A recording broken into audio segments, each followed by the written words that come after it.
First Patreon question is from D. D is saying, Burkina Faso is the latest country to be taken over by a military coup, joining African nations of Mali, Guinea, Chad, and Sudan. What do you think this means for Islamists? I'm just gonna say these words now. I'm done dealing with YouTube's algorithm. Islamist terrorist groups.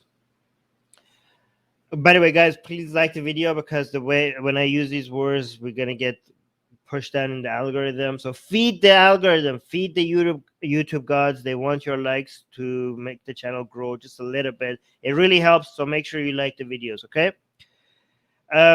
So it's like, I mean, this is a product of Islamist terrorism, Islamic ideologies, but also poverty and also climate change, right?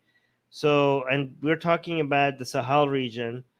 I mean, Western Africa, the entire Sahel region, and also the Horn of Africa, you're seeing all of these happening, right? So, like, a lot of people have forgotten about ISIS and Al Qaeda because they have been defeated a lot around the Middle East area.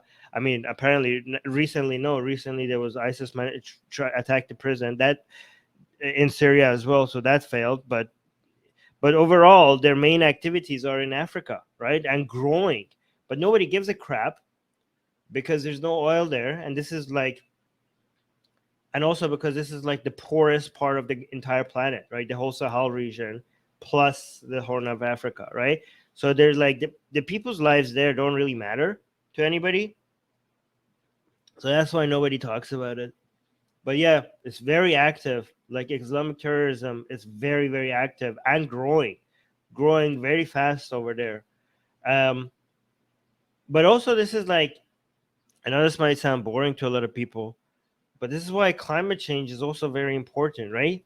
This is also a huge byproduct of that entire region, because like a lot of the economy of that region is based on farmers, right? And they're like losing their way of life, so that just feeds into radicalism.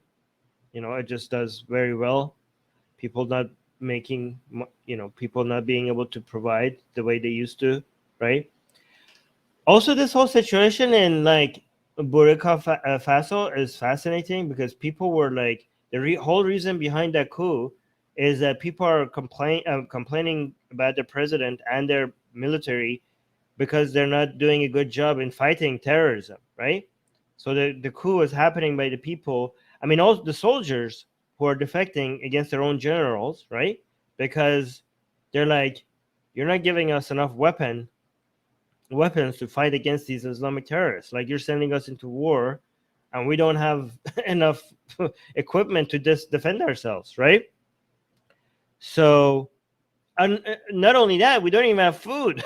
They're not even giving them food. They're like, they don't even have enough their food rations to be able to, and they're supposed to fight against ISIS, right? Like, what? So that's crazy. And they're like, so they were like, no, and they just like remove their government. They're just like, there's a coup there now. So I don't know. It's just so unstable. That entire place is so unstable, right? And then we have France and United States forces there trying to provide some stability. I don't know what's going to happen. It's so I think it's going to get worse before it gets any better. Yeah. This is why we need greed and energy, guys. Like, this is like, I know as a secular activist that is fighting against religion, it would be like probably in you would think I would be motivated to be like saying that this is just, oh, this is Islam. Like, look, it's just Islam. Islam is bad, right? I mean, Islam is bad, but this is not just Islam. Okay, it's also failed governments, because, and also climate change. If it just provides a mix of poverty and radical ideas together, like they just go, that's what's causes stuff like this, right? But again, this is why you need to support clean energy. Okay, it's it's just like the planet needs this like yesterday, right? Like, I mean, the whole Russia situation would also be a lot easier to deal with if if Germany wasn't like so dependent on Russians' gas, right? So yeah, green energy. We need that. We need that right now. That's what I would say. I don't know. I don't know what else to add. What do you guys think? It's not like I don't see like if people want to just focus on the fact that Islam is a problem. I mean, I don't see any progress we could make right now. And I mean, at least in that region, um, when it comes to atheist activism. I mean, maybe in Nigeria, that is like you can see that some progress, right? But in in more failed state parts, um, in Western Africa or in the Horn of Africa or the entire Sahel region, I don't think like we could be like, oh, how do we go and convince people that Islam is bad around that area? Like, I mean, that is not that is not the right way to think about that over there. Over there is you just have to think about how do we stop these failed states from being failed states. Like the situation is a lot more dire. Like secular activism is not like you don't have any stability. People are like radicalism is expected to grow when people can't even provide for themselves. Like yeah, like telling people like, hey, have you considered like Islam is bad is not the way you could go there, right? Like that maybe in some other African countries makes a lot more sense, especially in Nigeria.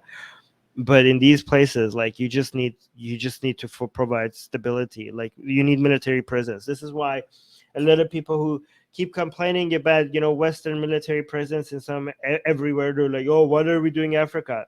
Bitch, you need to be in Africa. You need more military presence in Africa by Western nations. Like um like yeah, this is like they can't defend themselves. They need support. They need some support for stability. And you can't just think like, oh yeah, why do we care? Why do you care? Right? You think that's going to just stay there? You think that's not going to spill to other places? I mean, it's already spilled from Middle East to Africa. You think it can't spill back, and then now you're going to care because now it's going to have an impact on oil prices and inflation. These the same people who keep saying like, "Oh, why are we there? We have no business doing there." They're the same people who will complain about inflation.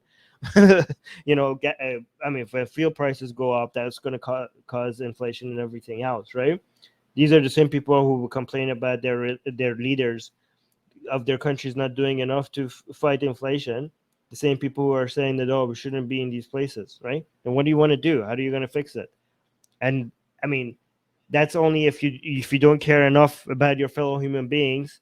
Like you're like, oh, it's their problem, right? Okay, so if you're that much of a psychopath to not care about your fellow human beings, then at least care about the consequences of trade routes being, you know, supply chains being disrupted, and oil prices going to the place. I mean, oil prices going. Yeah, anyway, you should care.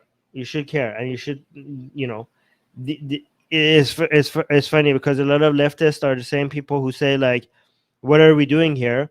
And then when you're not there and people are suffering, and you're like, "Oh, we stood by and did nothing." How dare we act like we're the moral ones when we just stood by and saw these crimes happening to our fellow human beings? Like, what do you want, right? If you do nothing, you say we did nothing and we are moral monsters. And if you have military presence there, you're like, oh, we're imperialists and we're monsters again, right? Like, okay, it's damn if you do, damn if you don't. Hey guys, if you want to join these streams live, get your comments and questions read by Ali and Armin and the guests, and most importantly, to get full access to the full video versions of all these episodes, become a patron. Link in the description below.